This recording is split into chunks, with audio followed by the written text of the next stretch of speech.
Hi, in this Whoop review, I'm going to tell you how I use this device in my everyday life and how it's helped me improve my health, my fitness, and my general well-being. My goal, as always, and probably yours if you're watching this, is to have more life in our lives, and this little device really helps me achieve that.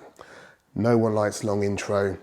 Let's get cracking. So if you don't know what Whoop is, it's a fitness tracker, but more importantly than that, it's also a fitness and health coach as well. You wear it all the time, you don't take this off, well you do to clean it because it can get a little bit grubby underneath. And then when you need to charge it, you just slip a battery on and it charges whilst it's on your wrist. When it's fully charged, you take the battery off and charge the battery so you're ready for next time. I would score the Whoop a 9 out of 10 for comfort. It really is quite easy to wear. It's not very big, as you can see. However, sleeping, I would drop that down to maybe an 8 out of 10 for comfort because I do sleep like this and sometimes I can feel it on my wrist. The Whoop 4.0 measures my sleep, my activity, and also my recovery. And using this data, it helps me optimize these and get a little bit better at all of those over time, which you'll see in a moment. So let's start with improvements to my resting heart rate.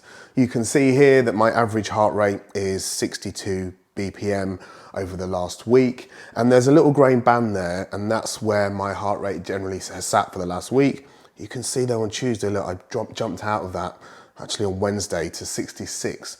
The reason for that was on Tuesday, we drove to London and back, which is a 200-mile round trip to see Hamilton, which I've seen before. And if you haven't seen it, it's excellent. However, it didn't finish till 11 o'clock. It took us a long time to get home because of roadworks and only managed to get 4 hours sleep. And the next day, Wednesday, that was reflected in my heart rate being higher than normal for that day. In fact, I was so tired the next day, my Whoop actually suggested that I went to bed at 8:32 p.m.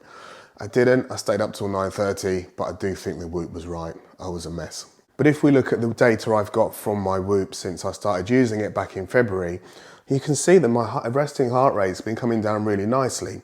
So it was an average of 68 when I first got my Whoop back in February. That dropped by 3% to 66 on average. And by June, which is last month, it's down to 63. So overall, it's gone from 68 down to 63. And I'm really pleased with how that's progressing. It's a good sign of health and fitness, isn't it? Having a lower heart rate.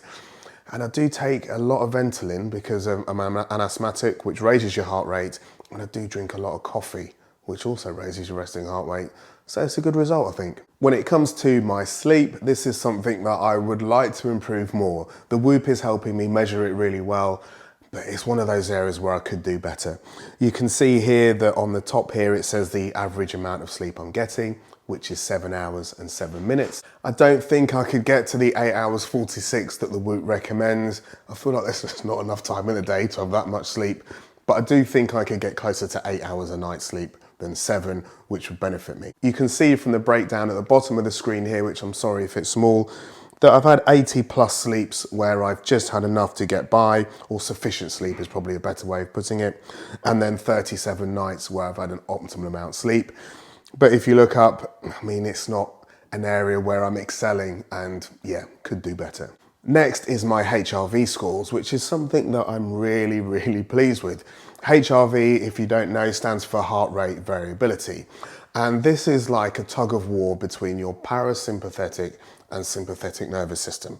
And for people who aren't scientists, it's basically your rest and digest system and your fight and flight system. And both of those systems are trying to influence the variability of your heart rate. For example, if your heart beats 60 times in a minute, it's not beating at exactly 1 beat per second. Both of these systems are at odds with each other, and one might be just under a second and one might be just over a second. A good heart rate variability shows that these two systems are healthy in the fact that they're both trying to have a little bit of a go at how your heart's beating. And I hadn't realized actually before wearing the Whoop 4.0, although I can get the data from my Apple Watch, I just hadn't looked at it because it's the way that, one of the things that really impresses me about Whoop is how they present the data to you, which is much more user-friendly, I think, than something like an Apple Watch. in the fact that with the Apple Watch, you have to go and find the data, whereas with Whoop 4.0, it's actually presenting you the data. And I hadn't realized that my HRV had got so low, it's down to 26. But with Whoop, you can see that month on month it's improved. So it's gone from 26 to 29 to 31 to 33, and now up to an average of 40. So that is actually a really big improvement. And this, I don't think would have happened if I wasn't getting the coaching from the Whoop 4.0 to help me achieve this. I mean, I'm going to leave that on there because that is a really good result and probably the thing that has impressed me most about the Whoop. And if you think a Whoop 4.0 might be for you, then I'll put a link in the description, which will take you to Whoop's website. It will get you a free Whoop, and also it will get you your first month subscription on the Whoop for free. And if you are thinking about a Whoop, then it's worth noting that there's a 30-day money-back guarantee, which is very handy. I sent my first Whoop back because I thought, this perhaps isn't for me after all. And then I immediately missed it and bought another one. But the reason I'm telling you this is because when you go beyond that 30 days, you're committing for a year. So my advice would be, rather than pay for it monthly, pay for it annually if you can, because that will save you a little bit of money in addition to the free month you'll get from using my Whoop. It also helps support the channel, so thank you very much. The next thing is strain. So strain is basically the amount of effort you're putting into your life. I guess that's one way of measuring it. So this could be from just walking to work, or it could be from mowing the grass, or in my case, I really like working out. So I've structured my day so that I can work out in the mornings. And my gym is my happy place, and I'm not in any rush to get out of my gym each day. And what I was finding though is sometimes I was potentially perhaps overtraining slightly because I actually really like it, unlike many people, I guess. And you can see here that over the last few months, my strain was actually lower at the start. It was 12. Don't know what I was doing there. And then it went to 15 and 15.7. And I was getting into the realms then where it was perhaps a little bit higher than it should be for a man of my age and fitness levels. And I managed to bring it down. So now it's around the 14 mark. And the strain score is between 0 and 21.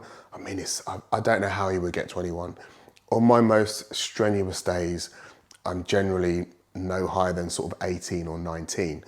But if we look at the data at the bottom here, the strain breakdown, you can see that I've had 6 all-out days, which is 18 plus. But the majority of my time, I'm somewhere between strenuous and moderate, which in all honesty is where I want to be. And in the most part, I feel fantastic. And if you're someone that needs a little bit of encouragement to work out, then having this strain target, so every day it will say your target for today is this based on your recovery. It does give you that accountability. So if you're somebody who needs a push, it's there, because when you look at it in the evening and you've not met your strain target, I mean, you can get a little bit like disappointed with yourself, but you can try and make that up the next day if you've had a shortfall on the day before, for instance. The next thing I want to show you is the recovery. So this is a measure of how well you've slept and how well you've kind of had your downtime. And this chart isn't as easy on the eye as the other charts when you extrapolate it over months and months. But you can see from the breakdown at the bottom there that I've had 67 times where I've been in the green, which is where I want to be, which is, you want to be in the green, don't you? And then 50 times where I've been in the amber, which is kind of an okay place to be. And then 4 times when I've been in the red. And this is where something's happened when you're just completely not recovered and you do feel it. But it's happening less than once a month, which really pleases me. And what I've found is I feel fresher and more recovered. I guess it's a recovery metric than I used to be before I started using the Whoop. The Whoop is very good at helping you get that balance. It's taking so many measurements from you that it really helps optimize you. So yours might be very different to mine, but it looks at you and it helps you just edge ahead of yourself each time to continue to make improvements. So in conclusion, like you, especially if you've got this far into the video, I have a genuine interest in my health and fitness and keeping it for as long as possible. Ideally, before I die, I want to be up here and then die. I don't want the gradual thing that I'm seeing in a lot of my friends, which is, you know, we're all, my friendship group are kind of around the 50 mark, and I'm 50 in months. I mean, I can't change it, so why worry about it? But a lot of them are doing this, whereas I really want to do this. And with that in mind, I genuinely believe that the Whoop 4.0 is an amazing fitness tracker and coach, and I wouldn't be without it. I've got no plans to change this. I think the next fitness tracker I get will probably be the Whoop 5.0. I don't know when that comes out, but when it comes out, Whoop will just send you one for free anyway, so you don't need to worry about having the latest technology, because when they upgrade it, it will just come in the post to you. Well, I hope you found this video useful, and if you have, don't forget to like and subscribe. And as mentioned, I'll put a link in the description so you'll get a free Whoop and also your first month subscription free as well. Until next time, see you soon.